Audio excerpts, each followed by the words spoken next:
I can, It's amazing how short a minute is when you need the time, and how long it is when you 30 do not. seconds. Paul does look like he's doing those Korean music videos.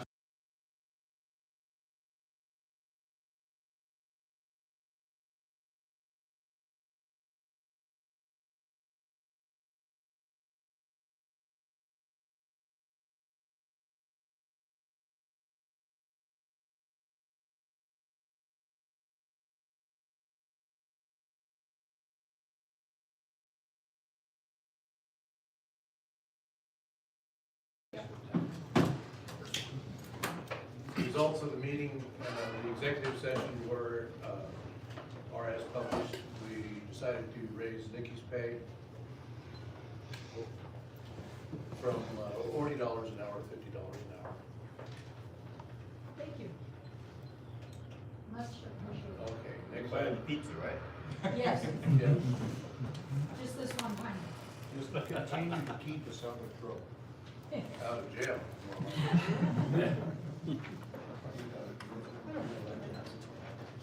Three hours in the car.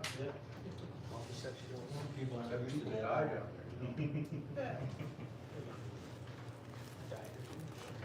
Okay, we have an MOU to accept the donation and its use from hospital district. Do you want me to just read it? Yes. Aloud? Okay. It's a memorandum of understanding. This memorandum of understanding is entered between Ponderay County Hospital District 2 and Ponderay County Fire District 2 for the express purpose of providing funding for the purchase of a new ambulance. Both parties agree it is in the best interest of the districts we represent to ensure equipment is available to service EMS needs of the district. The hospital district and fire district agree to the following. The hospital district will provide $40,000 to the fire district. The fire district will use these funds to purchase a new ambulance. The fire district will be fully responsible for the care, maintenance, storage, and use of the ambulance. The hospital district claims no right of ownership to the ambulance that is purchased with hospital district funds. The fire district will provide documentation confirming that the funds were used to purchase said ambulance. Entered into on this 9th day of February 2026. I already have the signatures on the board from the hospital district, and I had to add Alan Rice and Ken Jared because I don't think that John from Town of Bayonne realized that we were a 5-person board. So I just need you guys to sign it so that I can get it back to the hospital district. And they have already, the voucher is on the 2nd page of that. They've already done the voucher, and I already sent it to the county. So it will be processed and we should be receiving the funds probably middle of next week.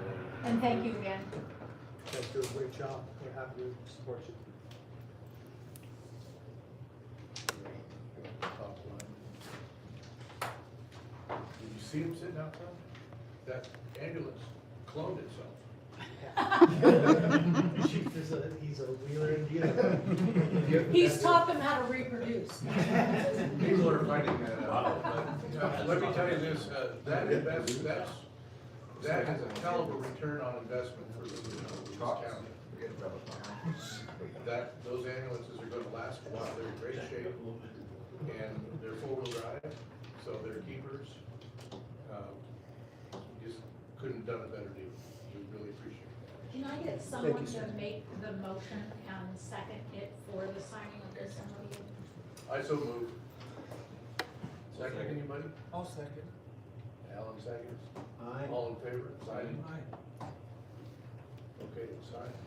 There you go. I was at Yeah. And that literally is $40,000 from the hospital district for literally ambulances that Kirkland Fire paid $500,000 for less than 10 years. Yeah, that's what I call. Those are the two you brought over the other day? Yeah. Those two, so nice buggies. And Commissioner Jared, I'm not sure if I missed it or not, but you're here, you're present for the meeting, so anything that comes up where there's a vote, please put your word out there, okay? Yeah. Perfect. We didn't hear you, so I wanted to make sure. Thanks. Okay, final item on the new business is discussion and decision on the gifting or surplus of vehicle loan to District 5. District 4 commissioners opted to decide as a new board. Are there any reps from 5 here today? Seeing none, I open the discussion. Well, I made the comment that when we gifted it to them 2 meetings ago, that they show up at last meeting and confirm they wanted it or they didn't. They didn't. So. obviously, They didn't show up. They didn't want it. Oh, They didn't show up. Nobody showed up.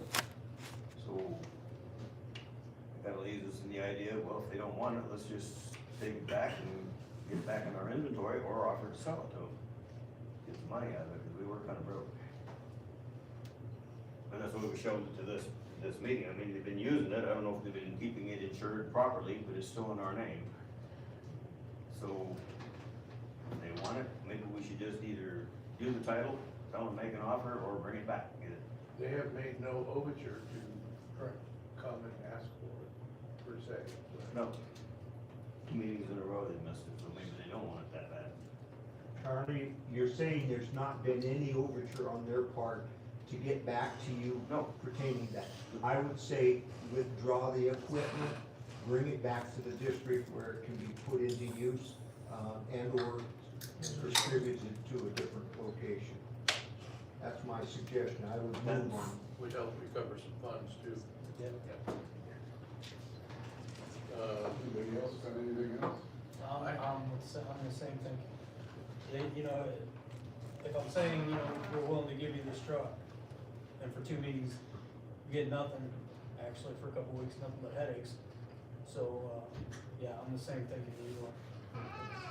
Jay Foster did come to the previous meeting, but he did not speak really about it, other than to say that he did not think that that he could speak for the board as to whether or not they could come to another meeting. And I don't know whether that's an overture or it's not, but I did want to mention that he was at the February 18th meeting. He's 1 commissioner of a 3-commissioner board. And I did hear from Lysandra on my personal cell phone, she's the chief, wanting to know what the outcome would be. I had to clarify to her because Jay Foster left in the middle of that meeting without waiting for what the decision of the board was. He left before you guys made a decision to opt to move this to the next meeting. She wanted to clarify what happened. I told her that it was opted to be decided at the next meeting, and she asked me if I would text her and let her know what the outcome was. That's the only correspondence that I do have, but I did want to make that clear that there. I think, I will say this, when there's a commissioner of that district running around making trouble, per se, it makes me not inclined to help, number 1. Number 2, especially when it's incorrect information. And that just shows me that, how do I say this nicely? I agree. Yeah. I would make a motion to bring the equipment back into the district so that it can be put in service and used either here in our own district, District 4, or find a place for it where it's going to be used and appreciated. I'll second that. So you have a motion and a second, any other discussion? Timeline? Timeline, how fast we want it back. Tomorrow, Friday? Beyond the motion though, do I have a vote? We're He still asked under for any- discussion. He wants to know if there's a timeline to do it if we vote. Okay. I see what you're saying. What would you think would be a reasonable time period to get the? A week. Say next 7 Wednesday. 7 days. Yeah, I agree. That seems reasonable. Add that to the motion. All in favor? Aye. Aye. Got it. So you're looking for that, so that I'm clear, is I'm gonna end up giving a correspondence to them that they will have that vehicle for 7 more days and when they are to return it where? Back here next Wednesday. Here, or are we sending someone to pick it up? What? Well, no, they should bring it because we might show up down there and there will be nobody there. Yep. Okay, So, thank you. By 1,500.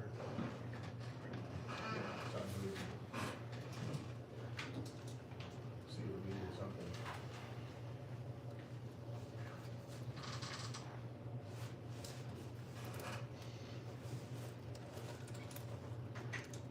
Okay. Okay. Chief report. Sir, board. I have 3 things that I wanted to address with you. First, we'll do the chief's report as we normally do, and then the second are 2 issues that need to be brought to the board's attention for resolution in one way or the other as it affects liability with respect to the district. So, since our last meeting, the most significant development, of course, has been the successful merger vote on February 10th. Voters in Fire District 4 overwhelmingly approved the merger into our district with over 75% in favor and a strong turnout. This is a clear referendum, reflects broad community support for united, reliable fire and EMS services across the region.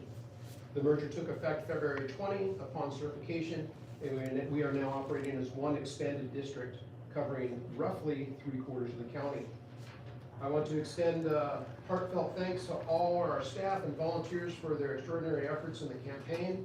Several of our personnel participated, knocking on over 600 doors, distributing more than 800 pamphlets, and canvassing nearly all neighborhoods in District 4. These dedicated personnel took personal time to walk, talk, and listen to residents' concerns, explain the merger benefits, and outline our commitment to prompt, high-quality paramedic and fire services. Many of our command staff, including myself, spent hours engaging community grassroots style, while it was enlightening, built trust, and contributed directly to this positive outcome. Operationally, we're making strong progress integrating District 4, now Battalion 4. We've maintained 24/7 coverage at the Delkenna Station, with a paramedic on duty more than 80% of the time, and overall staffing 75 to 80% at the Station 45 in Cusick. Response times are improving as we refine strategies. Our move up and cover protocols proved effective during recent high volume periods in North County, including last night, ensuring every call received and is handled in a timely response with positive outcomes. There are learning curves as we scale to serve a larger area, but we are steadily perfecting our model. Battalion 4, we've begun building out the living quarters at Station 41. I'm impressed by our off-duty staff stepping up to help construct the private rooms for our on-duty crews during their 48-hour shifts. This enhances well-being, privacy, recruitment, and retention, moving away from the dorm-style conditions to meet modern expectations. A full assessment revealed significant deferred maintenance in Battalion 4's fleet, with only about 50% of their apparatus fully safe and reliable for 911 calls. Their standards were a bit less stringent than ours with respect to leaks and things like that. We are currently providing a water tender from Battalion 2 to ensure capability for structure or vegetation fires. Our mechanic is working diligently, and we anticipate most repairs completed within the next 30 days to bring the fleet up to our guidelines. To maintain efficiency and control cost, we must surplus older, high-maintenance apparatus. I respectfully request board approval to surplus the following from Battalion 4. Engine 45, Medic 42, Medic 43, Brush 43, the rescue unit, what's the one unit over there? The rescue unit at Delkenna, It's heavy breast. Engine 49, and possibly water tender 42, pending a discussion with Commissioner Slocum on how much he loves that thing. No. From Battalion 2, so from Battalion 2 North County, 2 chase rigs, a Dodge pickup with last VIN 59898, in a Ford F-150, last four of the VIN C14186. 3 TerraStars that we acquired from King County, VIN number 790559, VIN number 790562, and VIN number 790561. And the old engine 25, that's in Ione, that's just been pulled out of Ione with the last VIN 539121. This surplus ensures we rotate in newer, more cost-effective equipment. And I'd appreciate it if we made a motion to move forward with the surplus. Does this alleviate a lot of our maintenance issues? This is a lot of your maintenance issues and a lot of garage space being taken up for no purposes. Do these need to be put back into roadworthy condition? Yes, sir. So- Absolutely, because we wanna get the maximum dollar for them, and the only way that's gonna take place is if everything's roadworthy. Yeah, otherwise we're nickels on the dollar. Is there any idea how much that's gonna be? Some of them are simple as batteries, some of them are gonna be wheel bearings. Okay, so we're not talking anything major, with the exception of the This- rescue. The rescue, potentially engine 45. We just don't know, the yellow one, we just don't know. Maybe get that one, right, right. I thought it was because of the brakes, but. I was surprised that truck's still around. We've allocated about $25,000 to bring everything up to snuff to be able to push it out the door. If it's in the status, it looks like it was a rebuilt, late model, late 80s model. Did a closed cab conversion on it. If it's, that yellow one, yes, sir.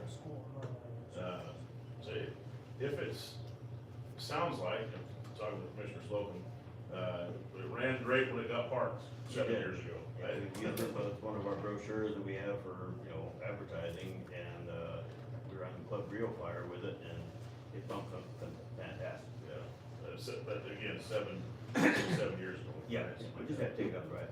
So, Well, the only thing I'd say, if you do all this repairs on them, and you find something you wanna keep after that, you probably don't wanna have all these out, and you might have one that you end up on. Yeah, that's always kind of been a caveat with the board, that if we go to surplus something and then find out that we want to keep it, then we just basically pull it back in, bring it back before the board, and we just de-surplus it. We think that honestly, moving all of the equipment around and moving it out, especially from North County operations, because usually we bring things in on the dimes and sell them for the dollars.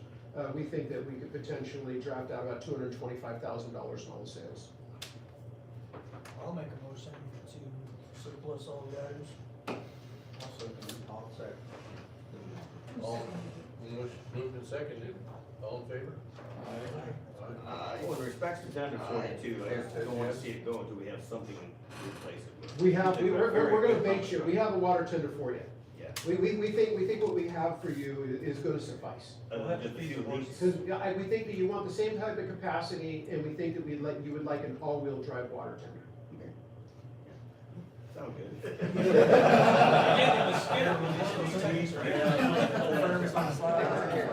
Chief, do you have any kind of idea on a timeline for being able to change these vehicles and this apparatus out to be able to move the district equipment out and replace it with the new stuff? Well, we have replacements for the vast majority of their equipment already. Yeah, we've kind of known this merger was kind of on the horizon, so we've been stacking equipment, as you can see, around here, to make sure that we're replacing their equipment with more newer, updated equipment. And really, there is really an analogy from the past, because it's ours. It's ours, it's all of ours, it's the collective, it's the collective now. Because we're not District 2, we're Battalion 2 in North County, and we have Battalion 4 now, so it's kind of an interesting thought process. But we've been thinking and looking at that equipment very, very closely to make sure that what we replace it with is newer, is more efficient, and is gonna cost less to maintain. It is definitely safer for the crews. Can we make sure that the pumps are able to keep up with the capacity of the engines. That would be a good idea, sir. Yes, sir. Okay. In well- respect to timeline, we gotta move, about the next 60 days, more than likely, before we lose Jared to paramedic school for 3 months. But this is a, you know, the thought process, yeah, we got a bunch of people going to paramedic school. The thought process is that something is worth what somebody else will pay for it. And so it takes time to move the fire equipment off the line. You have to find that right person that wants to come in and wants that specific deal there. I do say that with the TerraStar fleet, that might go out to one entity because it's all uniform. So we might find one entity out there that wants to purchase it. But I would say that on the timeline, moving that equipment out of their base and making space so that we can set up the shop down there and stuff like that, that will happen fairly quickly, within 30 days. With respect to getting rid of everything, that's kind of a sales thing, and that'll drag out for as long as it does. Sometimes we do it in 2 weeks, and sometimes we do it in 4 months. Generally, it falls under a 4-month window that we liquidate equipment. Well, to me, it's very important that District 4 receives the very best that we have to offer to strengthen and bolster their district with their equipment, personnel, and everything else, because that's what we promised with them with this merge. And so sooner would be better. Yes, sir. With respect to fire apparatus, we're gonna be moving all 3 pieces of our BLM equipment that we got, all of our yellow, blue striped equipment down in there. These are type 3, type 4, type 6 engines, and we also have to consider this, that with the merger, that we're not sitting in an asbestos forest anymore. Is that Fire District 4 or Battalion 4 burns. And so we need to be able to get on that and squash that. And so we're gonna have the capabilities to get these fires in their incipient stages, but an important part of that is making sure the right piece of apparatus lands on that scene. And mainly provided that the personnel are qualified, but primarily that the equipment is well suited to that. And all the equipment that we've taken purchase of from the Bureau of Land Management is all wildland equipment. Great. Sure. Is there any way to keep a, kind of a running total of what we net off of this surplus? Yes, sir. So we just kind of have an idea where we are. Yes, I know my commissioners, and I know that that's gonna report. You know, I'm all about that. Exactly. With Yeah, each, you want net. with, Net. with Net. each item, then, as they come up, if you can keep a list for me, I will get them onto the agendas as the meetings roll and as the equipment is surplus, so that they can be diligently, reported back to them. We can just- Some in a spiral binder, I don't care. Maybe even something that shows, you know, X cost us $10 to fix and Yes, sir. We'll go back and get a history if we can with respect to Battalion 4's equipment, whether or not it was brought in on fee, well, none of this equipment's brought on fee. This fee equipment we have to keep. But what was put into it, if it's a donation, how much money was donated out on it, and then I think we'll hit the numbers all the way across. We don't ever really go upside down on any of the equipment that we ever move. We will just pause on it and wait for the right buyer. So moving new different equipment down to Battalion 4. Yes, sir. Will the operators change, or are we gonna be shuttling operators, or are operators gonna go through? I'm in your business right now. Yes, sir. I mean, operator training, Yes, sir. so everybody's checked out on each people. Most of that's already began, Okay. and/or has been completed. Yes. Yeah, I thought you were coming to it before. Talked about it. We've had the benefit of really been operational since October, so the crews have been able to go through. Mainly it's been unilateral, everything down there, you know, Charlie and a handful of others that want to look at some of the equipment we have up here, but, as far as going through engine 41, engine 42, the ambulances are ambulances. I mean, it should be. But the fire it apparatus. Should be hot fire wide. Correct, yes, sir. Everybody's Yes, sir. cross-trained and everything, but that's, that's the ideal, 100%. but. Yeah, we have some one-offs, the ladder trucks probably, That's a little bit. yeah, it's a little bit different. Give that to the 16-year-old. Yeah, exactly, yes, sir. They got the knees to climb it. Okay, sorry. Okay, well, on that note, positive, fleet updates, new engine 25, a, Type 1, Type 3 all-wheel drive unit that we acquired, via Airway Heights, through DES. It will be operational and in service today at Station 25 in Ione. This engine has a dual qualification in that it's a wildland, structure, the capabilities that it has the capabilities to fight a structure fire with high volume and a large water tank, and also is it's innately nimble with respect to wildland fire operations. We purchased that, basically found it just kind of happenstance, and it is up and operational for less than, with our purchase cost. And we priced it, we went out and priced a comparable to it, and the comparable to it's about $75,000. For what we bought it for and what we put it in service for right now is right about $5,200. So, it's low mileage and You it's. don't think we're getting ripped off? No, not today. It is, and then also, we also have 2 low mileage 4-wheel drive medics acquired from DES through Kirtland. And I do want to say that I'm deeply grateful to Hospital District 4 commissioners for their $40,000 donation enabling this purchase. A true win-win in collaborative efforts. We'll badge them and place them in frontline service and hold a photo media event soon, inviting both boards to highlight efficient use of tax dollars. With the merger, we're adding 2 new paramedic positions in Battalion 4 to ensure 24/7 coverage, ensuring redundancy countywide, that we have vacation support and no short staffing risk. Call volumes remain steady, and we're meeting or beating response expectations across the district, including tribal areas, Battalion 4, Battalion 2, Newport, and beyond.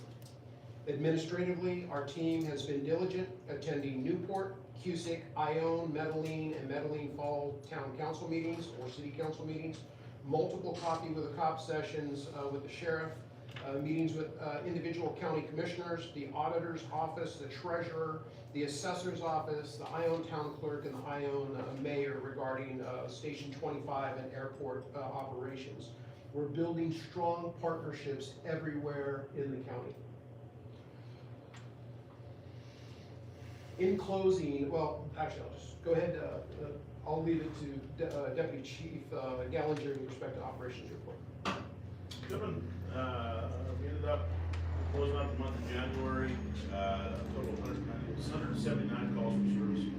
That included 69 inter-facility transfers and 94 911 calls. That's in line with what we've seen in the reduction in 911 numbers, specifically with our modification of our auto aid agreement with Spofer.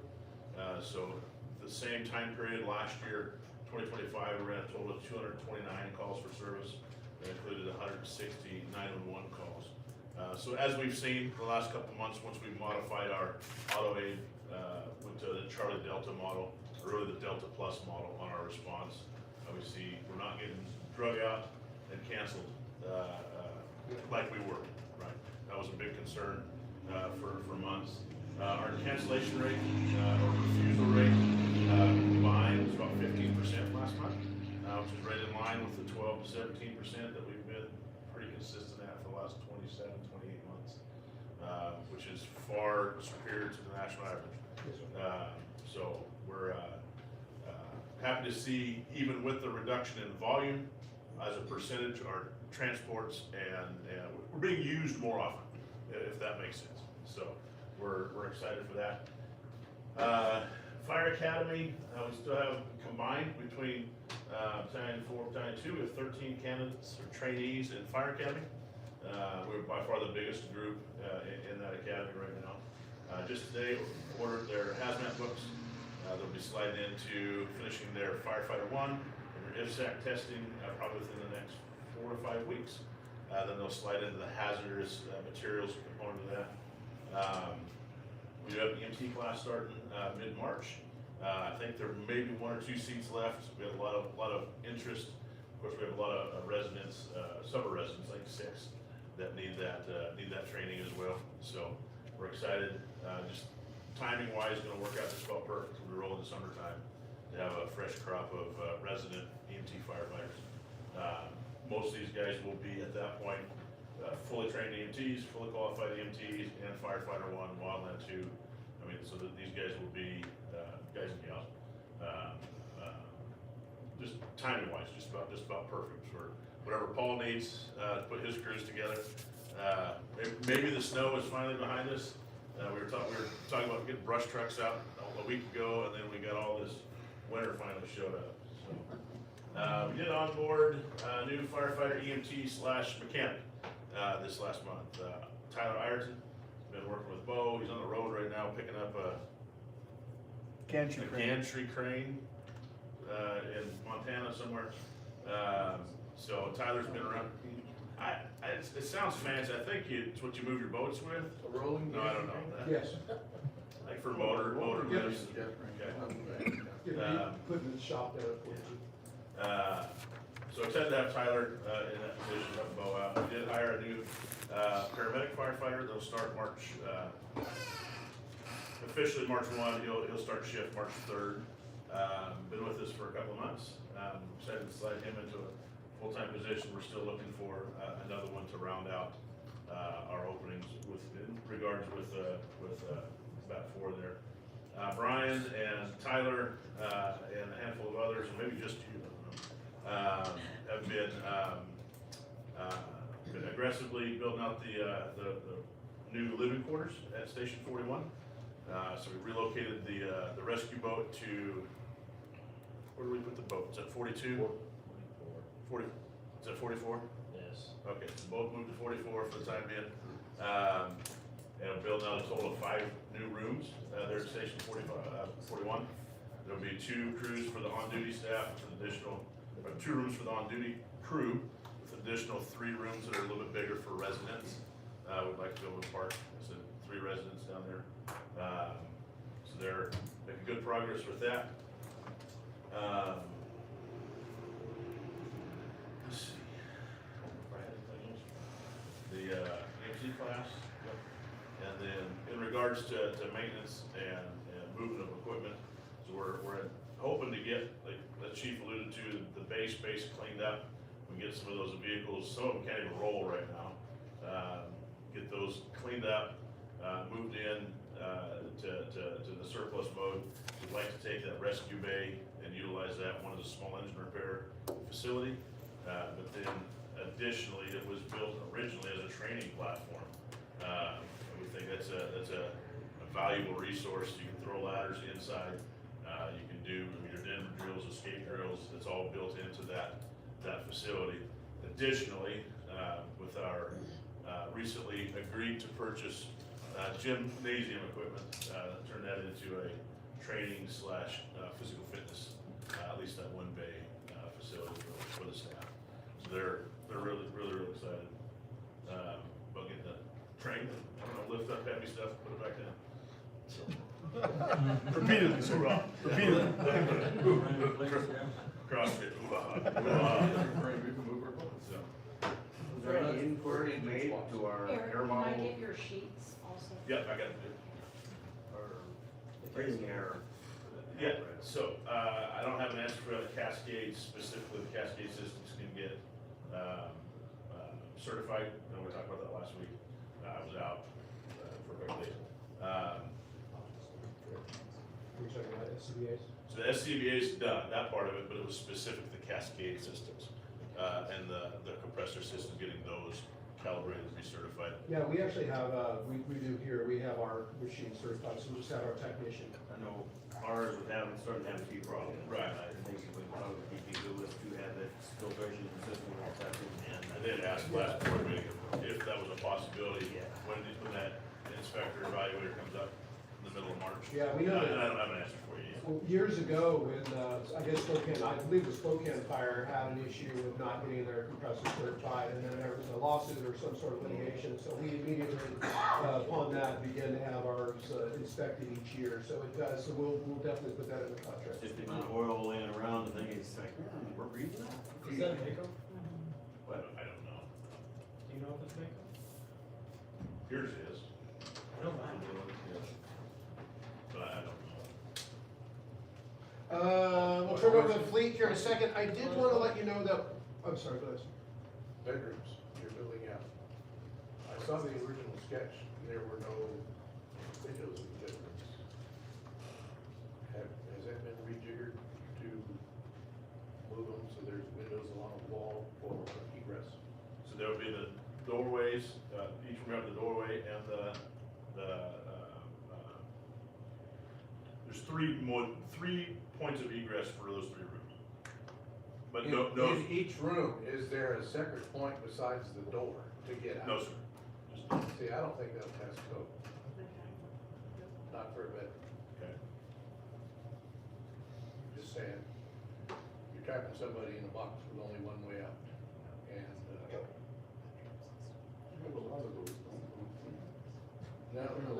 I'm just, No, all of our rooms are window. Those are all exterior. yeah. Even the ones at 22. Yep, they're all window. That's- So we'll make sure that that's addressed. Well, I just suggested moving them across that hallway and putting windows in the wall. Not to get in your bailiwick, but might check with the county code or the builders, people who know about building stuff and to code before boards start. Completion and Yeah, before drywall goes up. Yeah, we're still in framing phase. Yeah. Right, okay, that's all I had. I did skip over one thing that we were just notified by DES today, that we did capture a dozer in Idaho.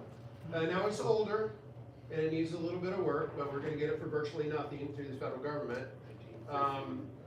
It's a smaller dozer, and we'll use it, my thought process is twofold. One is that we bring it up and use it if we can in district operations, but primarily the work that needs to be done on it, which is supposed to be minor, it will allow our mechanics to begin that process of servicing and maintaining a dozer. And the second is that we can utilize that for training moving forward for when we get our final dozer for initial attack operations, because we need to get out there and start our dozer classes so that we have everybody that's qualified and has the ability to operate that piece of equipment. So we'll be recovering that probably within the next week. Does it run? It does run, and it has 2,100 hours on it. 2,100 hours? Yes. Undercarriage is in pretty good shape.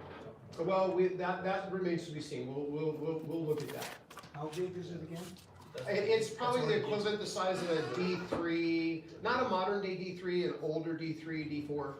So it's a small dozer, but really, those are from what we're trying to establish a contract or a relationship with DNR on what they need with respect to local fire suppression. Also, at the same time, we're trying to make sure that we have what we need in the fire district to suppress.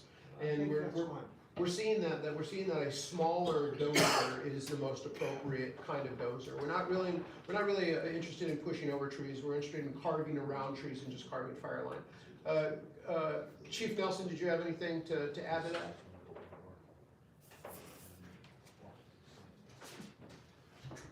No, Okay. With respect to fleet, Jared, do you have anything to say? Does the dozer have a blade on it? It does. Anything on the back? Which cable? Winch cable, okay. Enclosed? No, open. But it does brush. But it has brush. It's a 1973, so it's an older dozer. It's a learning dozer. It's a new one. Top of the It's a new one. Newest thing in the farm. We have several dozers that we're looking at right now. We just want to make sure that we're in the correct financial place to make that purchase and make it work. Would that set us back?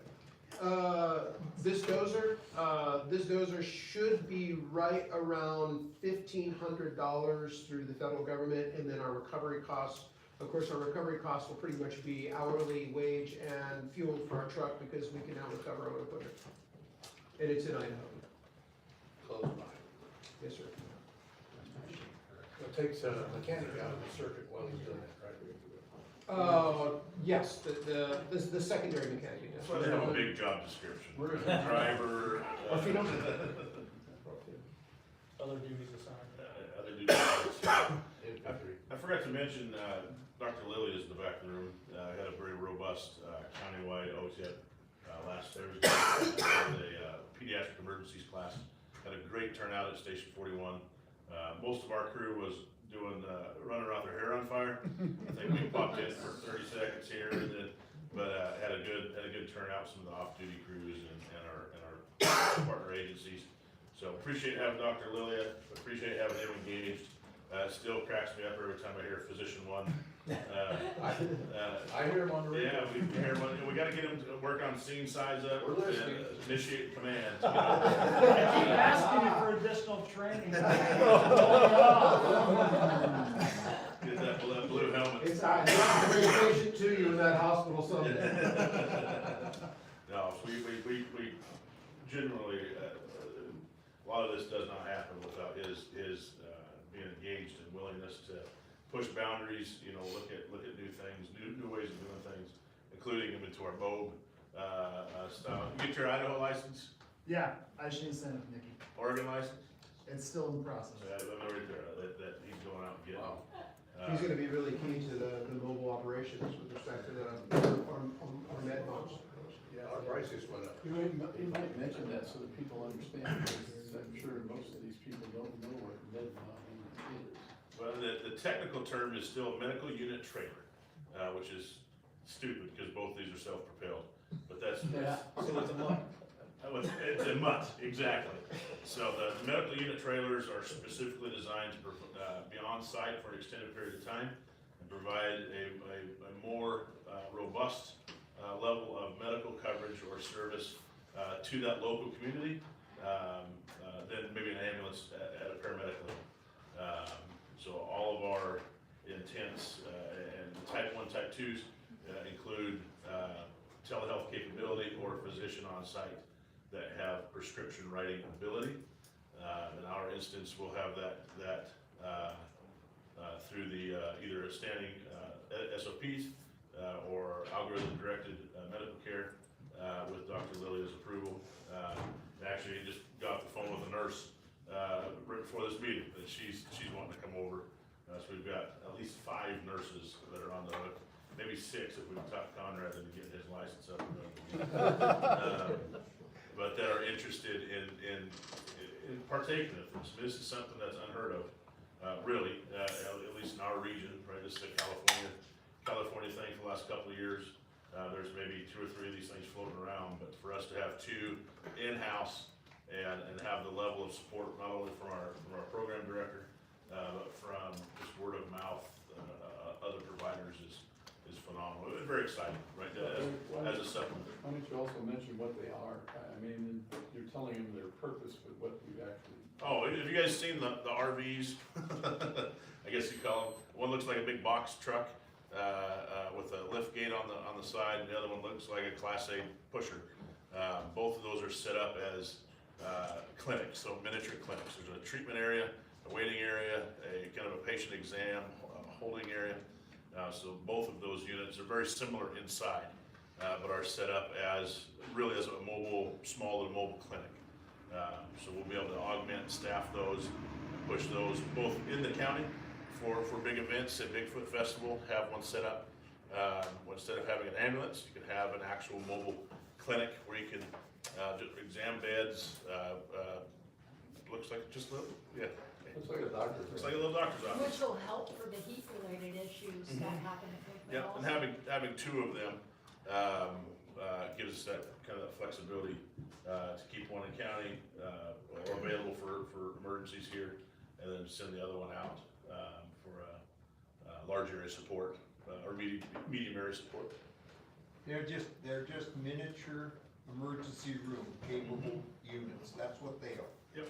And thank goodness, we have a medical director that is able, and will be able to communicate directly with the paramedic and EMTs at the time care is being provided. And that's the benefit, because when you have an emergency room doctor right there, you can make sure that the delivery of care is at the 100%, 110% level. What this is going to offer to our community and to a resource out there that might be looking for it to fill in for them, it's phenomenal. For that capability in this small, I won't say small county, but in this fire district, to have that capability is unheard of. elsewhere. We're the first. Well, we got the one from King County, not fire or Medic One, we got it from their social health system. I think it was, and then the other one came to the VA, so, I mean, that's where we're getting these units from, the, very high-end, It basically all boils down to our connections with the federal government, that how we acquire them. Jerry, do you have anything? Please? Well, obviously, as a fleet, we now increased by about 20%. So I figure that, maybe the plus side would be is to, actually create a report that, can be given and answer any questions you might have. Because as this has changed, as this has grown, we went from sending most of our stuff out to keeping most of our stuff in-house. I think last month we probably, did over 95% of all maintenance and repairs in-house, versus sending them out to the shop.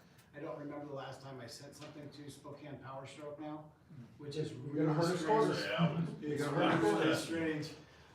So, and obviously the fleet operations is probably gonna move down to the larger station down there at 42, with the triple bays, so there's lots of workspace, we're not tripping over, all the other in-service units and trying to rotate that out. Just last month alone, we pushed 2, 4, 6, 7 ambulances through for different maintenance events, from door handle issues to oil changes, transmission services, to wheel bearings and door hinges that seem to give us problems. We also got the new engine 25.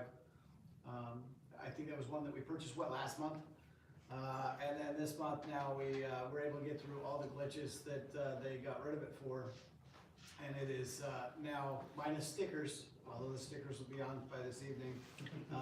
It is now sitting down at station 25 with all the equipment on it to be able to roll out on a fire. So even if we rolled out, nobody would know who we were, but we'll put our name on it here shortly.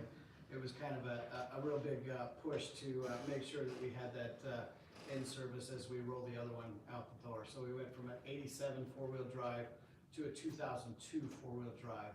We went from a bench seat regular cab up to the crew cab, but having that four-wheel drive on the engine is super essential. And that one also has the 1,000-gallon capacity with the 1,000-gallon per minute pump. So. and it's short enough to fit in that bay. And it's actually just short enough, by about, we have a ½ inch of clearance, and I've gotta check the tire pressure on that. Because if the tire pressure's at 95 PSI and we pump it up to 120, I'm a little concerned we might shave the. So don't go in unloaded.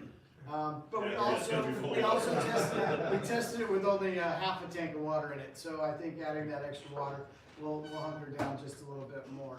One of the other things that I'm gonna kinda try and add is we're gonna get a little bit more detail just into the concept of how much money we're actually putting out in maintenance every month, to give you more clarity on that side of things. But of course, this is in-house money, it's not going out to the shops for the most part. So that way, because when I had 3 commissioners, it's so easy to sit there and be like, oh yeah, now this is what we got going on. Now that there's 8 commissioners, it's a little overwhelming. So to be able to keep everybody informed, so that I'm not answering questions a lot on the side, it should be kind of nice. And that was just the ambulances, the squads. We did wheel bearings on a couple of squad units and oil changes, transmission flushes on those as well. A fuel sending unit went out on one of our trucks, and of course we did that in-house. Having that larger shop's really gonna change that flow. But keep in mind that the fleet is not just the maintenance side of things. We're also, we're out there retrieving the vehicles and equipment that we purchase. So there's a big scatter. Now there's a crew of 3 on the maintenance side of things, and I think that growth is essential to keep everything moving, because right now as it stands, I've got one that's able to work on something, and another one off grabbing our gantry crane at the moment. We've got, you know, and everybody's a truck driver on the fleet maintenance side of things, so huge plus on that side of things. So if you do have any questions, let me know, but for the most part, I mean, we've got the 2 ambulances out there. They're gonna be really rapid into service. There's not a whole lot of stuff that I can think of that we would have to do. I've got a little turbo whistle that I wanna investigate a little bit more on one of those units. Aside from that, they're gonna be quick for radios, and stickers are already ordered for those. Once we get those, the TerraStars are literally gonna be swapped into those units. And then I've got the Renton unit that we got a little over a month ago. That one required a whole lot of lighting that they said was there that wasn't there, so we've had to put that one together a little bit slower than I anticipated, but that one's about ready to roll out the door here as well. So, do you have any other questions about that? You have any idea how many pieces of equipment we have now? A lot. And the District 4 side of things, which is now Battalion 4, I mean, I told everybody that I don't even want to know about anything yet, because I don't want to have to worry about what's coming, because I still have this load of things on this side of things. So now that that's a done deal, I'm expanding my horizons and really going to get my hands onto figuring out what is really going on with down there, and what needs direct attention, and what it's gonna take for the surplus units, because I haven't even been involved in that. The chiefs have been investigating what is functional and what's not. I've stayed out of it just because I've got all this to deal with up here. So I'm taking all of their input and feeding off of that. Obviously, I'm gonna have to find out exactly what it's gonna take to get the most value out of the stuff that we're surplusing, because we don't wanna leave our money on the table either. And we also wanna be able to replace that, any of that equipment, with newer, nicer equipment at the same time. So taking in those dollars, we're just gonna turn them into multiples of the same thing, just nicer. Jared did cuss a bunch, I won't, he did put that out there. From a financial standpoint with regard to vehicle maintenance, it's getting harder to track the savings from having a mechanic because of the sheer number of vehicles that we have. And now we've added an assistant, but prior to the adding of the assistant and prior to the adding of the merger, we were experiencing between 28 to 30% reduction in the amount of money that we were spending in vehicle repairs due to having Bo on staff. So. And hopefully that number's just gonna get higher. And it's huge, and Bo went off and he decided to break his hand. He was still working though. I have informed him he can't work in his own shop anymore on the weekends if he's gonna hurt himself, because Sounds there's like you needed a break. You gotta fight with the dozer. Yeah. I got a question for you. With Battalion 2, Battalion 4, as is District 2, how many square miles we got now? 905. Not that you were counting. And that is the largest fire district in Washington State with respect to square miles. I know that. I was curious, you know, Anything else from, Just shy of 905. somewhere just less than 900. I had 5, he said, 905. 905. Our primary ALS response area is a little over 11,000 square miles. That's good. It's all of Eastern Washington. We didn't tell you we're in Eastern Washington. that's next year. Yes, sir. And I circle back, I did miss, Chief asked me to hit on, the Stevens County, project. Obviously, all aware, we had submitted our contract proposal for services last year. To date, as far as I'm aware, it's been absolute crickets.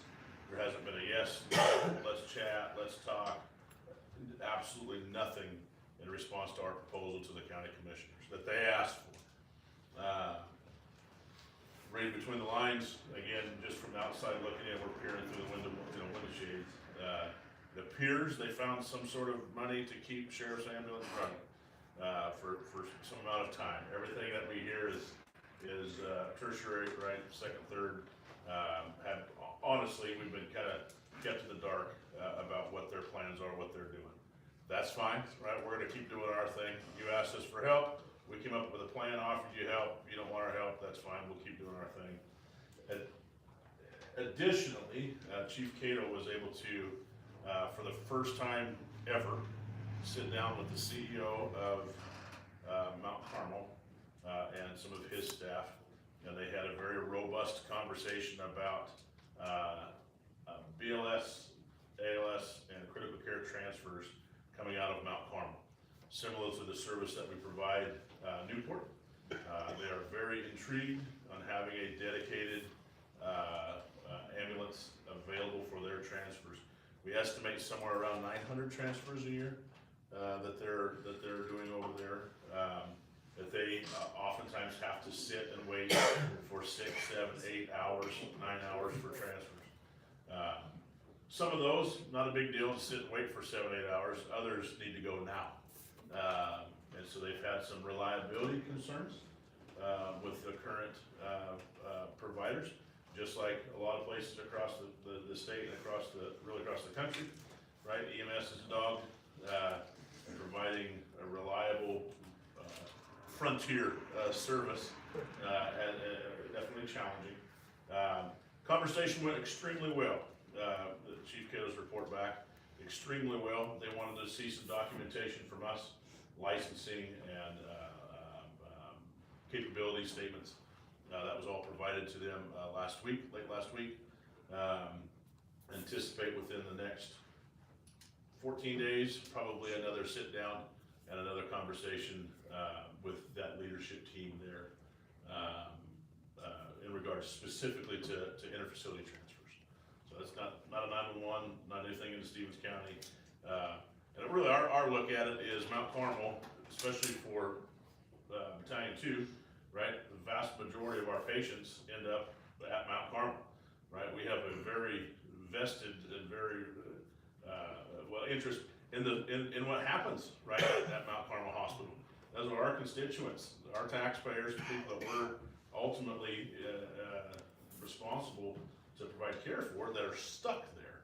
And we don't think that's okay.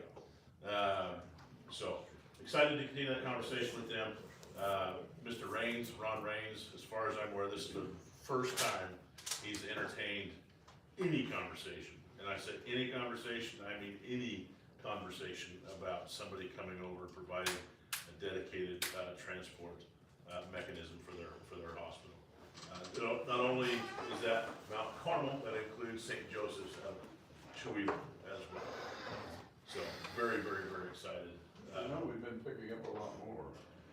When we have the staff, correct, we have the capability, we'll happy to go do it. Obviously with Battalion 4, and then obviously the Newport, so the 91, the 41, the 20 series, we have to be very careful. I think total, I had the numbers, I want to say total, we pulled 39 transfers out of there last year. Does that sound right? 39, 40.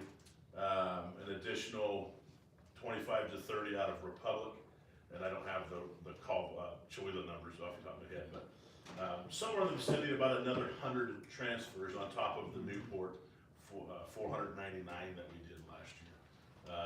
Which all of those, again, it's our constituents, it's people that we're charged with serving. If you can't do it, fine, we'll come do it. Yeah, so that's. And transfers actually represent a larger amount of our revenue, even than 911 transport with relation to our budget as well. Correct. Yes.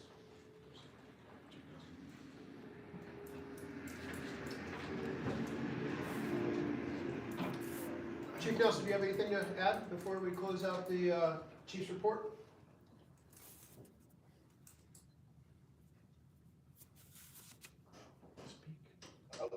Did Okay. Apparently not. He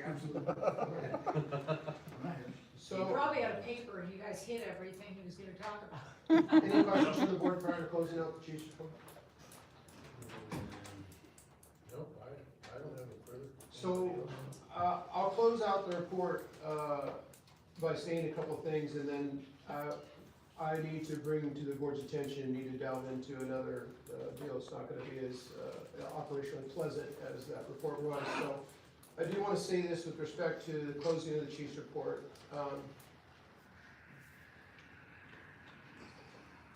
I feel truly blessed by our command staff and frontline personnel. Their dedication and teamwork and professionalism overwhelm me at times.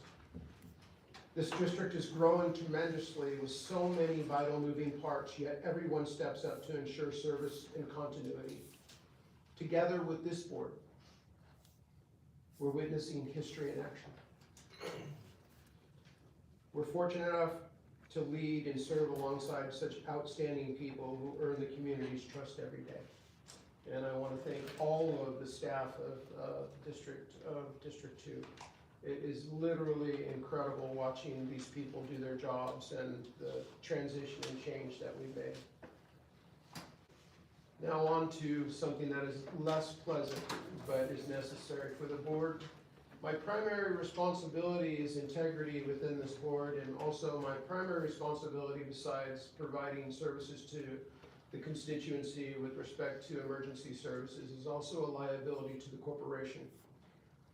Being a public corporation, we need to be good stewards, and so these are going to be two separate reports, and I beg for your patience. As your fire chief, it is my duty to ensure integrity, efficiency, and ethical operation of our organization. Today I come before you to share my observations and concerns regarding certain conduct that I believe warrants our collective attention. I do so not to cast aspersions, but to preserve the strong ethical foundation and collaborative culture that has defined District 2. This is especially important as we integrate elements from the recent merger with District 4. Our shared mission to protect lives, property, and our community requires nothing less than unwavering commitment to transparency, fairness, and public service above self-interest. To provide context, since December of 2023, District 2 has extended a helping hand to Fire District 4 by assisting them with medical aid responses in their area. Their challenges with low staffing and limited budget made this support essential, and it is aligned perfectly with our paramedic advanced life support license, which overlaps their response zone. In mid-2025, we formalized an agreement to provide funding for stipends, enabling them to staff their ambulances more readily. This partnership was rooted in a spirit of mutual aid and community benefit, ensuring that basic life support calls could be handled effectively within their districts. As discussions progressed towards a potential merger, both boards met in September to review and agree the necessary documents. In preparation for building public support, we hosted an open house at Station 45 in Cusick. Our team invested time in cleaning the station to present it in the best possible light, addressing deferred maintenance and ensuring a welcoming environment for the attendees. This included minor adjustments such as removing outdated items like coffee cups and top cabinets and to maintain a professional appearance.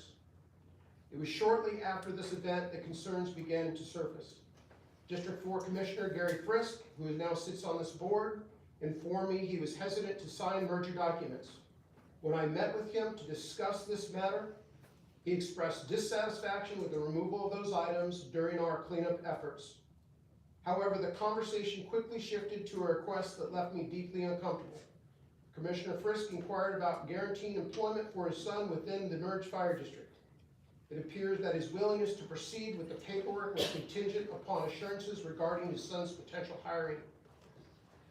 In response, I assured Commissioner Frisk that we would fairly consider qualified candidates, including his son, should openings arise. Only after this discussion did he proceed to sign the documents allowing the merger to advance to the ballot. The vote on February 10th was a resounding success, with over 76% approval rating from the public, a testament to the trust our communities place in us. As a public service, I found the exchange troubling as it suggested the use of official influence to secure personal benefits when Commissioner Frisk's hesitancy to sign the merger paperwork was only alleviated by discussing his son's position within District 2. I immediately reported this interaction to my command staff and District 2 Commissioner Chair Chris Kirkendall, emphasizing my commitment to ethical decision-making. On February 11th, the day after the vote, I received a call and subsequent text from Commissioner Frisk regarding congratulations on the merger while reiterating the importance of keeping promises. Suspecting the nature of the discussion, I consulted with 2 of my commissioners and a member of the public before returning the call. With them present as witnesses, the conversation confirmed my concerns. Commissioner Frisk's primary intent was to secure a position for his son with the new district. This repeated an emphasis on personal gain over impartial governments, highlighted by the potential conflict of interest that runs counter to the ethos of public service. Beyond this, additional patterns of conduct have emerged that I believe merit in discussion. For instance, Commissioner Frisk has insisted on compensation for routine activities that do not constitute official meetings under our guidelines. One example involved a brief phone call lasting just 2.5 minutes with our Chief Financial Officer regarding a simple question. He demanded full commissioner meeting rate of $161 for this interaction. Upon consultation with our legal counsel, Brian Schnur, it was clarified that such payments are not applicable for signatures, phone consultations, or other similar non-meeting duties. Yet Commissioner Frisk has stated multiple times that he will not perform these duties without remuneration, which deviates from the volunteer-oriented spirit that has long characterized the commissioner's roles. The state's compensation structure is designed to prevent financial burden on taxing districts, not to incentivize billing for every minor involvement. Furthermore, Commissioner Frisk has expressed the intent to attend various out-of-town trainings and conferences, expecting full reimbursement for travel, daily rates, meals, and lodgings, expenses that, while sometimes appropriate, have not been the norm for our district without clear justification tied to the district's needs. This approach raises questions about stewardship of public funds, whether it aligns with our culture of fiscal responsibility and selfless dedication. These incidents, taken together, represent a cultural mismatch between District 4 and District 2 that can undermine the ethical standards we've built in District 2. Our board operates with a focus on morality and integrity, prioritizing the greater good over individual entitlement. Public officials, especially ones in roles like fire commissioners, hold positions of trust and influence. Using that authority to pressure subordinates for personal favors such as nepotistic hiring erodes public confidence and fosters an environment where decisions are swayed by undue leverage rather than merit and need. Similarly, demanding payment for every act of service transforms the role of civic duty into one of a transactional obligation, which is not conducive to the collaborative community-first ethos we cherish. This is the time that we address this as we move forward with this merger.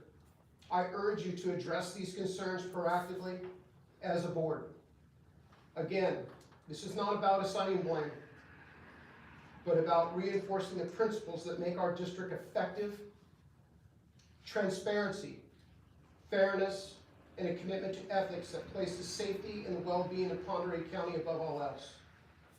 By discussing this openly and establishing clear guidelines, we can prevent any perceived improprieties from taking root and ensuring our board remains the model of honorable governance.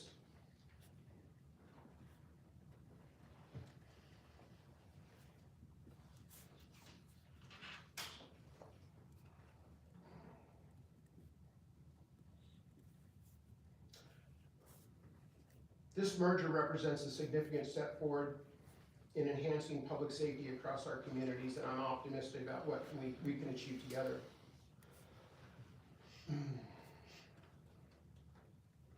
But I need to address another serious matter concerning the conduct of one of our commissioners towards a key district personnel employee. As fire chief, it's my responsibility to ensure a positive, respectful, and productive work environment for all staff, and I believe this issue warrants the board's attention. Let me provide some brief context over the past 9 years under our leadership with our board support. Our district has experienced remarkable growth. We've expanded from a one-person full-time operation to 22 full-time, 35 part-time, and increased our call volume from 250 to 2,300.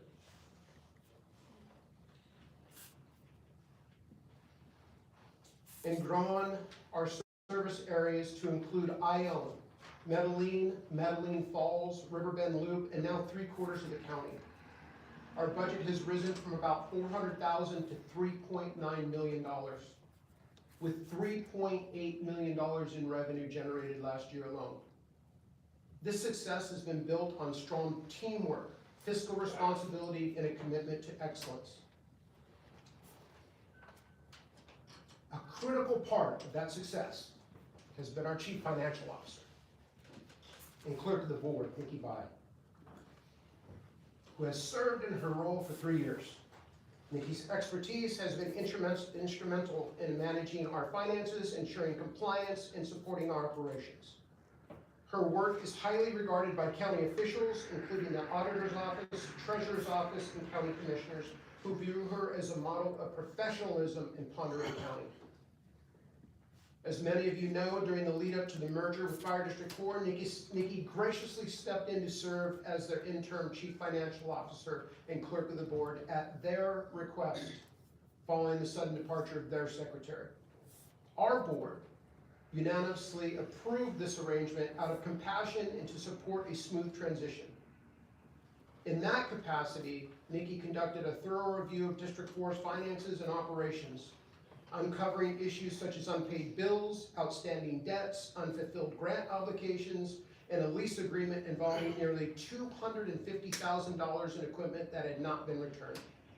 These findings, along with operational assessments led by Deputy Chief Eric Gallinger, revealed deferred maintenance on more than 50% of their fleet, missed shifts, and concerns about how contract funds were being provided with over $104,000 annually we provided them to support their basic life support ambulance, including stipends to full-time paid staff rather than the intended purpose.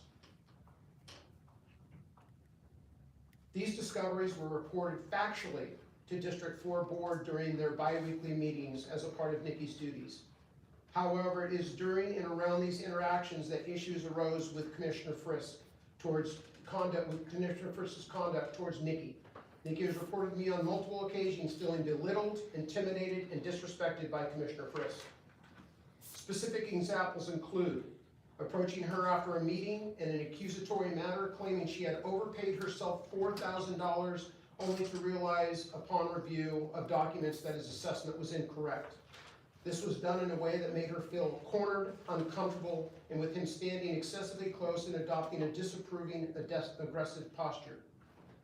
Rude and verbally abrasive responses during phone calls when she sought clarification on commissioner-related matters, often implying she was incompetent and questioning her abilities in a derogatory tone. A pattern of passive-aggressive behavior that has left her feeling targeted and undervalued, including inferences that she's either stupid or incapable despite her proven track record.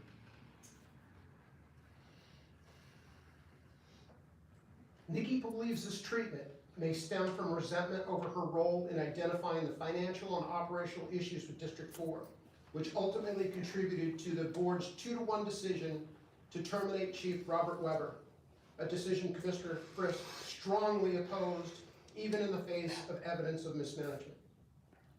She has also expressed concerns that his behavior reflects a lack of respect for women in professional roles. As a result, Nikki has shared with me that she feels she's operating in a hostile work environment when interacting with Commissioner Frisk. While she primarily reports to me as the fire chief, handling 95% of her duties under my oversight and only 5% directly with the board, this dynamic affects her ability to perform effectively and undermines the collaborative spirit we need in this merged district. I've reported these two concerns to this board previously. This is not new to you.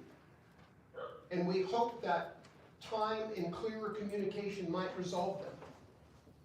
We've given every opportunity for behavior to adjust, attributing to some interactions to possible misperceptions or rough communication styles. However, the pattern has persisted, and Nikki has now formally requested that I address this with the full board. I'm bringing this forward today not to assign blame, but to protect our employees and ensure our district operates to the higher standards of respect and professionalism. Nikki is an invaluable asset, and we cannot afford to lose talented staff due to interpersonal conflicts. I respectfully ask the board to consider this matter seriously and take appropriate steps to address Commissioner Frisk's conduct, perhaps a formal discussion, mediation, or review of board policies or interactions with staff.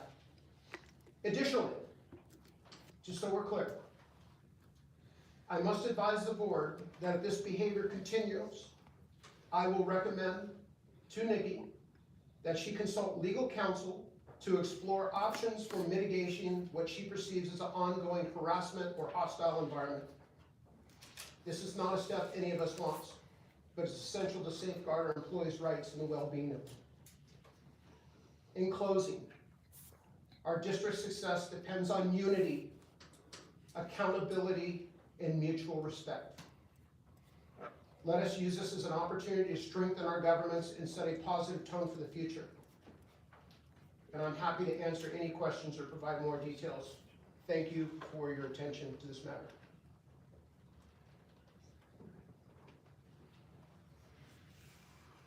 You want to say anything, Gary? I've already apologized once. I don't know, but, Post that apology, I called you on the phone recently. yes, With regard to the, credit card company. yes, And I was trying to get them to allow me to be the program administrator, or to be added as a program administrator. And the gentleman was trying so hard to help me, in order to do that, that he said if I can go on the Fire District 4's website and find somebody official, can you find a way for me to reach them so I can get approval for that, since the only people that I have as program administrators are no longer with the district. I chose you as the person for him to call for two reasons. One, because the chair of the board, Alan Thompson, is not listed on the website yet because he was newly appointed in January. And because I know that Commissioner Slocum works on his property during the day and is difficult to get a hold of by phone until the early evening, which with all of my commissioners, I have a pretty good vibe on all of them and how I'm going to be able to get what I need and who's gonna be most available to me.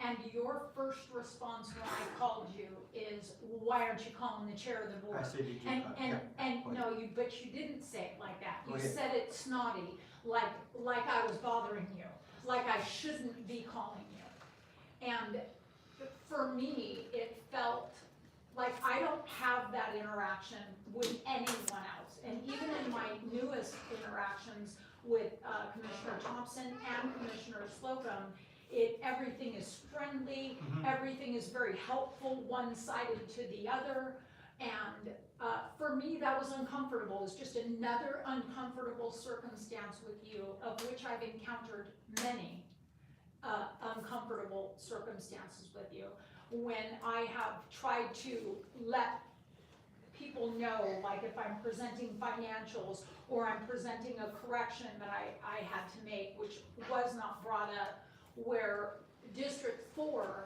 had almost all of their fire mobilization revenue coded to DNR grants, which if you do my job, you understand that that can't happen, because district financials are reported to the state of Washington, and your grant money is also reported to the state of Washington, and when those two things don't match, what you now have is a critical error that you have to answer for. And District 4 has critical error from the previous year that's never even been addressed. So my suspicion is that it happened the previous year before me. And when I was explaining to the board that I was changing bars codes with revenue and pointing out on the line item on the finances where that would be and why they would see a minus in one area and an addition in another, your response to me was, Nikki, we use the bars codes here. like I had done something wrong, like I don't understand I Marsh don't even codes. know what that, can't say that. Because most of your interactions with me feel like you are somebody that thinks that I'm not knowledgeable, that you know more than I do when I'm presenting something to you. And I'm careful when I talk to people in business with regard to their knowledge, my knowledge, but everything that I was giving to you was informational. Right. It wasn't me trying to tell you I know more than you, it was me telling you this is what I've done and here's why. And your response to it is similar to a lot of your responses to me, where it feels aggressive and nothing less than every other commissioner that I told the same thing to said, thank you for clarifying that for me. It essentially was the vibe that I got back from other people. But all of my interactions with you, unless you're what I would clarify on the back foot, where you're coming to me to apologize, which are then overly nice because I had Alan Thompson address you previously with regard to your accusation about how many hours I had worked after you had just signed that payroll certification. And I had clarified to you when you asked me, why did we pay you $4,000? Years. I said, no, you paid me $13.50, let's And you showed me. flip to the page. But you didn't ask me, No. you accused me. You said it to me like I was taking money from your district. It was in the tone and in the intonation that I had done something wrong by the way that you asked me. And most of our interactions feel that way. Even when I called you on the phone for the approval for the fire academy books, it was less than the conversation, and I made sure to call all three of you. I Right. felt you were entitled. I could have just called a quorum of 2 Okay, with people that I felt comfortable with, but I felt that based on the district direction, that the board needed to approve any financials over $500, that you were entitled to hear that request and to decide 500 or whether you 1,000? wanted to approve it. Yeah. When you said, Go ahead. when you guys made the rules, that you wanted to be in purview of any, outside of regular routine bills, over $500. And then when the academy textbooks came up that had already been ordered, I called all three of you. I could have just called the 2 of them, which was really what I wanted to do, because I really didn't want to have a conversation with you. You had already indicated that you wanted to be paid for signatures, paid to be consulted, but I did feel that you were entitled to be part of that decision as to whether those were paid for or not. With regard to everything else he said, I think you did a good job in explaining all the things that I brought to your attention. That I felt that some of it might have been resentment for the audit work I did, and that some of it might have been gender biased. Because I don't hear you speaking to men the way that you talk to me. And that's all I have to say. well, I'm sorry about that too, but bottom, what do I tell you at the end of every meeting? At the end of every meeting, what do I just turned to you and I said, the meeting's adjourned, I turned to you and what do I say to you after every meeting? You always thank me. Thank you. But isn't that really the same as where a person is in an abusive situation and everything's okay about whatever they did because they came back and apologized to you? Oh, To no, me, that changes nothing. I don't want to continue to have the same interactions that I have with you with the hope of an apology at the end of it. there's To no me, apology, I just, cause how I hired you, my opinion when I hired you, as one of the 3, was we're getting ready to do a transfer, a merger, is what it is. And I looked at you and I said, we haven't had a secretary or administrator in here for over a year and a half. We're gonna be finding a lot of stuff that fell through the cracks, a lot of stuff. Okay, I'm very happy to have you here to do that as we get ready to merge, because it needs to be addressed. I said, the other thing is that you're very good at your job, and I'm happy for that. So, I said, for those 2 reasons, I'm happy you're here to take over the secretary job to find those things, and it's gonna help with the merge and trying to get signed, and you did it. You did exactly what you were supposed to do when you got hired, and I thank you for that. If I, And if again, I I sound, agree that you if I do sound, that. if I sound gruff a lot, I'm sorry, it's a sergeant first class guy coming out of me that's led all of Alaska. You know, all of, you know, up there, I'm a command sergeant, you know. But I'm not, but I I'm know you're not in military service. But you're not, but I have that, but it has nothing to do, I appreciate every last one that does a job in here. Everyone, as the chief has said. And I make sure that people are taken care of. That's my job, that's just the way I've been programmed. And I'm sorry, but you did an outstanding job. And if I went like this, cause I was going through and I saw your name and I saw that number and I says, is that what you made? It's not that I'm surprised, it's just that you do a lot of work. And I don't know if that's enough. How many hours did you put in to do this? Cause you already have a job up here. It wasn't to demean you. I'm a commissioner, you know, how many hours did you put in? That's all. Well, I wasn't being demeaning on your job again, performance. as promised, I told you that I would likely, because And you told me that. I told you that I would likely be able to do this job in its entirety in a third of the amount of time that your previous finance person was charging And for a heck of a lot less money, you said too. Right, but again, And you still was a lot less money. but again, it is still comparative to an abusive relationship where the person behaves the way they do, and then they do something nice for you, or they apologize for their behavior. That's not the relationship that I want to have in any business. I never yelled. And I am not in military service. I never yelled.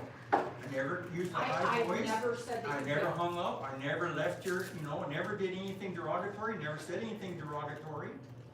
I just asked questions. I said, have you called the chairman of the board? That's all I asked. If Did you you call Alan? That's it. If you had said, did you call the chair of the board, I wouldn't have taken it the way that I perceive you actually meant it. And it wasn't a nice, did you call the chairman of the board? It was It more wasn't- like. It wasn't loud either though. It was more like a why didn't. Hold on. Yeah, why didn't you call Hold it? on, hold on. Go ahead. I think you made a point. Okay.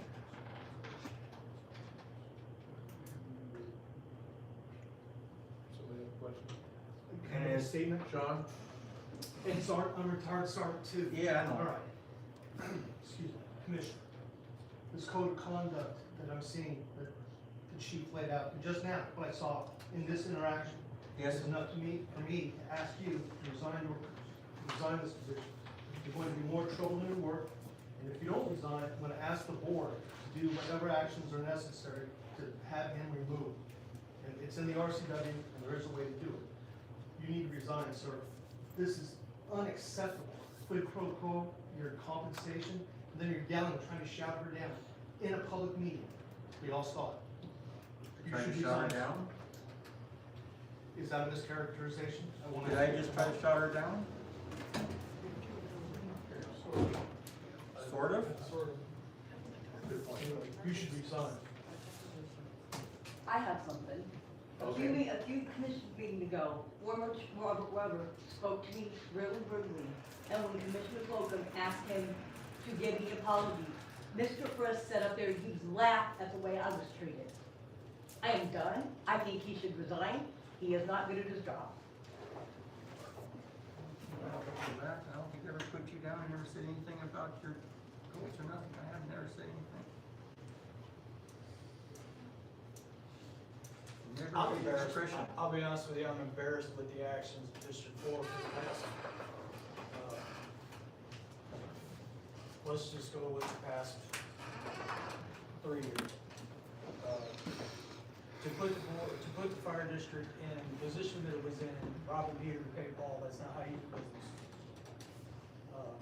We don't make frivolous expenses or frivolous purchases when we have 50% of our freaking fleet pretty much sitting in the trash can. I've been called the bad guy through this whole thing, and I've been in it for 2 months now. this doesn't just stem from Robert Weber. This stems from the Board of Commissioners as well. I've watched how things get treated. I've watched Charlie get just pretty much ignored in anything that he's brought to the board. I don't like where it was going. I think the only way that Fire District 4 would have been able to survive is Fire District 2 coming in and taking it over. It's embarrassing, it really is. Yeah, I'll just stop with that.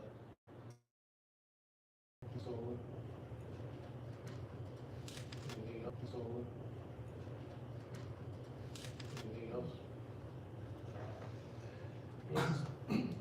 It seems to me, as a Board of Commissioners, we already recognize that we are answerable to the public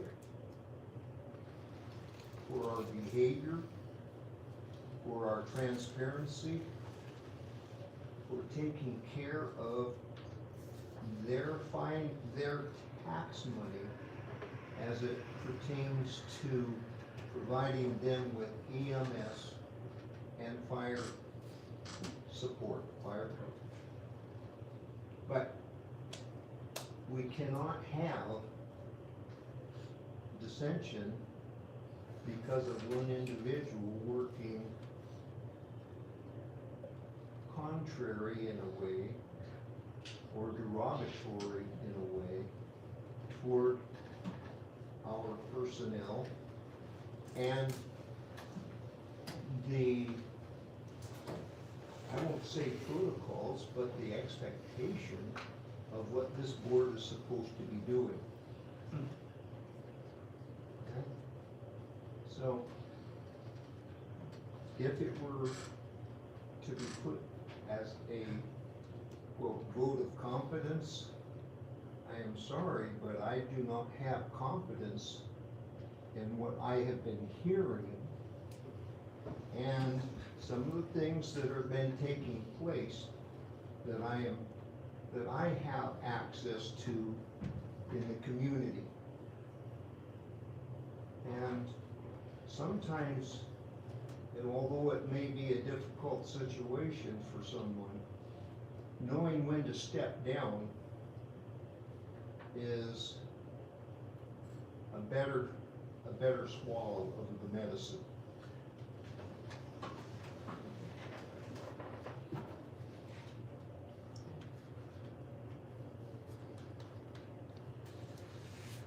You got anything, Charlie? It was pretty heavy there for a long time. I got a whole pile of letters here. I don't want to go through them all, but conditions that happened in District 4 over the past several years. I can make them all, but anybody read them. I think I've sent some of these up to the district here to discuss what happened to us and Carol on scenes. I feel like I was fighting an uphill battle, the lone man out the whole time I was in that position. And decisions I've made as a commissioner, I'll stand behind. From my constituency input, the things I've witnessed happen in our district, the events that have happened, the lack of, there's been good things, but to me, there's been a lot more negativity than I wanted to see. The lack of maintenance, the over expenditures, the lack of repair parts, being told, no, we're not fix that. The rudeness and insubordination of some of our members toward our other members. They're in writing. We've submitted every one of these to the district, but they didn't get put in any kind of files. They weren't kept. I was given no due process, so I really want to put a lot of this stuff behind us and move on. We got a lot to do. We have a big district now. We got stuff to fix. We got to build a team. Let's pull our heads out of the sand and get moving forward. It's really what I gotta say, is I wanna get moving. Get things back to being a team, trust. We're not here for me. I'm not here for me. I'm here for the people in this district. I'm out for the people that voted me into place, that I talk to on the street, that need our help when on the worst day of their life. They're wrecked, their house on fire, or heart attack, you know, they need us to be there as professionals, work together as a team and solve these problems. I don't know what else to say. Okay, any other discussion? Is there? In your, letter or your statement, chief, do you have a suggested solution or direction that you would like to see the board take or follow? Are there, Sean, RCWs that we need to be aware of? Yes, Uh, I can cite it to you now, if you'd like. Sure, Nick, copy of that, please. It's RCW 36, Say again? RCW 36.83.120. Okay. Thank you. With respect to operations, I have another statement, sir. I do want to caution the board that you've been warned of a possible hostile work environment, and there's litigation that could be attached to that. That is my primary concern, to protect the public corporation. And then I've also consulted with our attorney with respect to the statements that I read today to make sure that we follow within the guidelines, so. As far as one of those statements, this board has a policy that if you're gonna go to a seminar, off-site, whatever, that you have to have unanimous approval of the board for that spending. That's what I read. That's just us protecting our return on investment. You know, it's all about the bottom line. We gotta get benefit from everything we do. Okay, I suggest we table this till next meeting, research the RCW, and if there are any further occurrences. Mr. Chairman, Yes, sir? Chief, Deputy Chief, and I didn't get your name, sir. Sean Regan. And Sean, I appreciated what you said, and I take that into heart, and I understand that I've been looked at bad, so I don't wanna be a detriment to anybody, so I don't know where I need to go as a public official to resign my position, since you gotta go down to 5 commissioners eventually anyway. You resigned to the board with a letter saying you resigned, and it causes the board to then be reduced to 7. So I get you a letter saying I resigned. Okay, I will make that to you, I will send that to you. I need that email, your email address, so I can make that happen, sir. Just send it to the district. Just send it to the district. The district, yeah, I'll do it. Nikki, you can give me that district number, please? I can text it to you if you Okay, want. appreciate it. And I will make that happen. I thank you for the opportunity to work for you and with you, but so be it. Well, I'll I'm have sorry that to you within a week. Okay, sir, thank you. I'm sorry that's the way it worked out, but No, that's okay. Thank you. any other business before the board? Public comments. Any from, If I could, I wanna, we're open yeah, session. I just had a statement. I wanna make sure publicly, that I thank Chris and, or I'm sorry, Chief and Nikki. The other night, my father-in-law had another heart episode. He's been fighting it for a while now. And I relied on my friend to, go help him. You know, 35 miles away. Generally speaking, they run to the firehouse where I work and we take care of them. A lot of times it's a little more intervention than what we can do. And a couple of times we've used Fire District 2's medic, and they've been gracious and, you know, to allow us to do that. But I just wanna say thank you to you guys, that means a lot to me, for taking care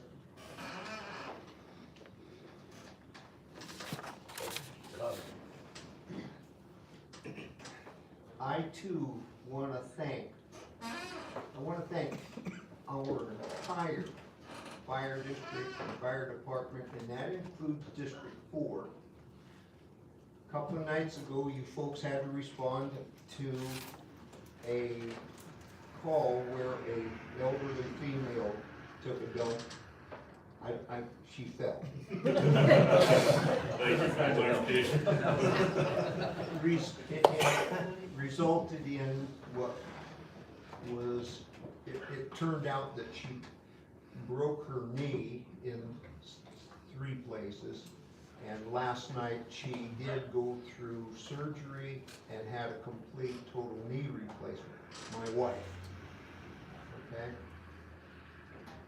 I spoke with her earlier today, and she could not be happier with the care and the concern and the compassion that our firefighters, EMTs, paramedics, and responders in general, because I think there were 7 or 8 people there. The folks that took care of her not only made her feel special, but she felt that she was getting the best possible care she could. And I'm sure that that's true. And I'm sure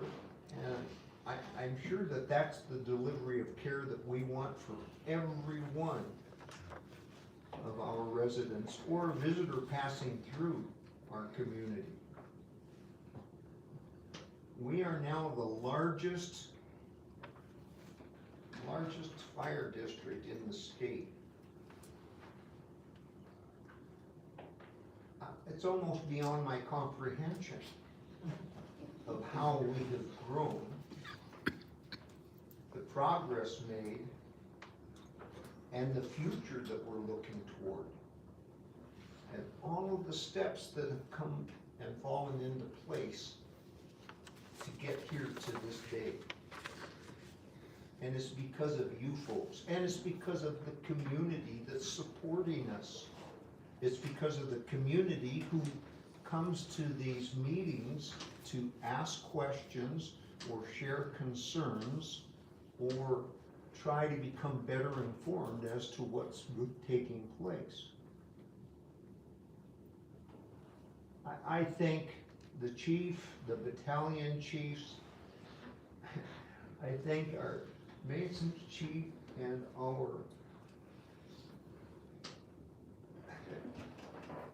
everybody, when you keep our buses rolling, that's good for business.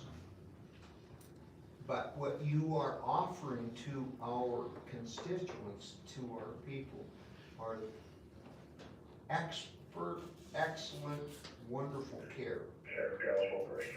Thank you. Thank you for your leadership. Thank you for your skills. That's what I have to say. Public comment, anybody? I got one.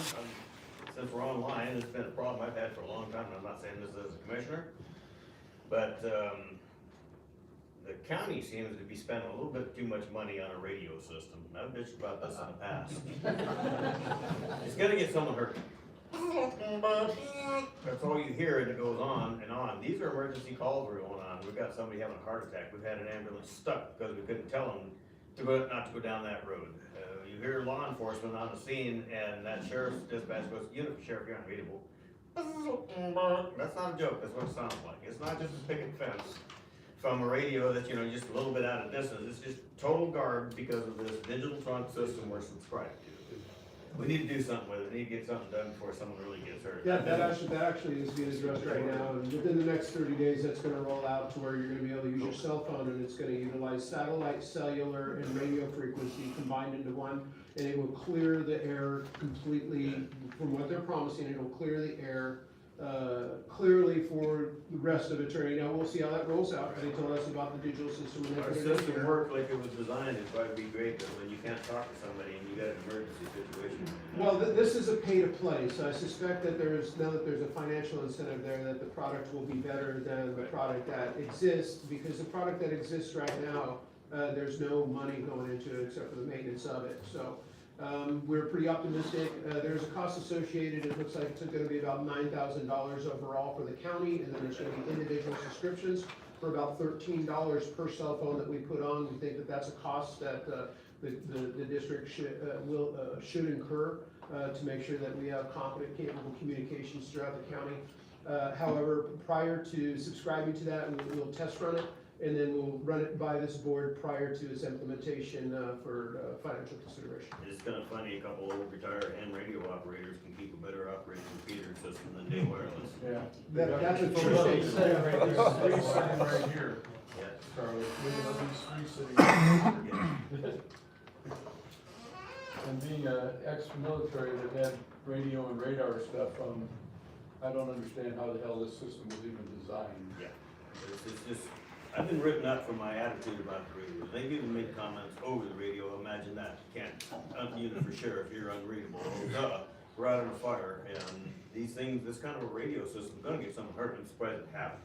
But I'm just bringing it up, as an open session comment, not asking for answers, just that more people that know that this radio system is defunct, maybe we can get something done about it, and that was just all I had to say. So after the last couple of days, I have scanners, my fire radios. You know, sure, that, you know, one of these days it's gonna be, well, I'm sure a shot's fired, you need them. You know, all units en route to the start your fire, run Victor View Lane, stand down, it's a gunfight. Okay. The sheriffs actually have a better communication because they have literally repeaters in all their units. So they have better capabilities, and the fire department just can't afford $5,000 per unit just to add that repeater to the unit. Right. So I'm hoping that the new thing that AT&T is rolling out will work. It'll be It effective. sounds amazing. It does sound amazing. But, you know, Sounds amazing. My house. It's Snake Oil. they have radios and Okay. everything that you guys. Anything else? Sonia? I have a whole series of questions, so if there's anyone else who wants to go first, I'll go last. Questions to whom? The board. We may not answer questions. I know. You can ask all you want. I fully recognize that this is a public comment period and that you don't actually have to respond, but I will ask the questions. Go ahead. Regarding Fire District 5, the asset, I believe it's a pickup truck, is that right? That's on loan Yes. to them? Yes. Okay. I did attend all of the meetings this year at Fire District 5 where the vehicle was discussed, and I know that one commissioner was there at least, actually I think twice. I'm wondering, was there any official correspondence to them notifying them that they had to provide an answer to you? Because I did not see that discussed at any of the meetings. Nikki, didn't we reach out to them, or he said he was gonna let them know? I spoke directly to Lysandra. Oh, that's right, yeah. And I let Lysandra know, because by the time it got to Lysandra contacting me, you guys had elected to table the issue at the last meeting on the 18th. When she contacted me, I believe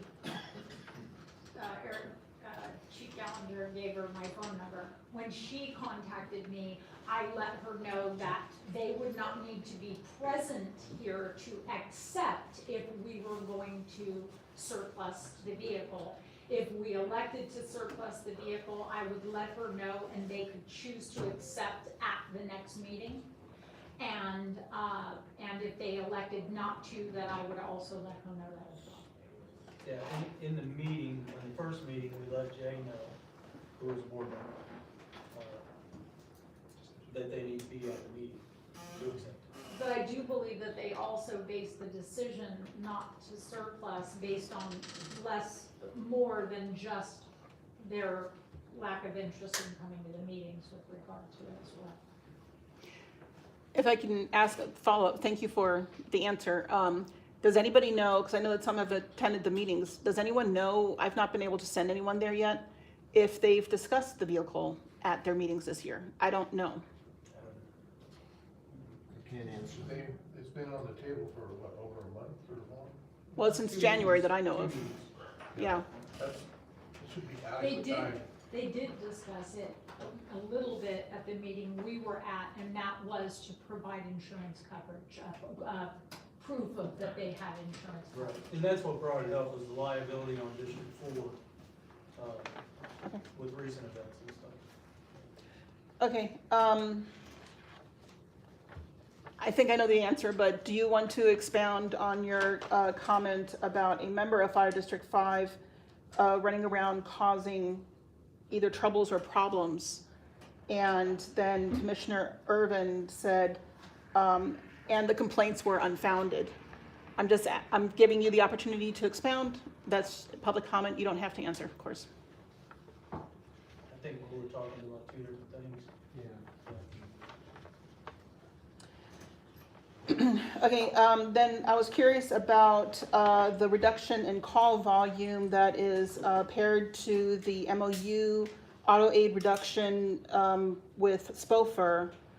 I was wondering if that is because they now finally have enough staffing as their ALS license requires, and they finally have hired enough paramedics. Is that why they have now said they want less auto aid from Fire District 2? We were doing automatic overnight, but you can explain that further. if Yes, you'd like. that's exactly the case. Bingo. Exactly, right. I win, yay. At the Fire District 4 meetings, and I think Commissioner Mundy will understand this best.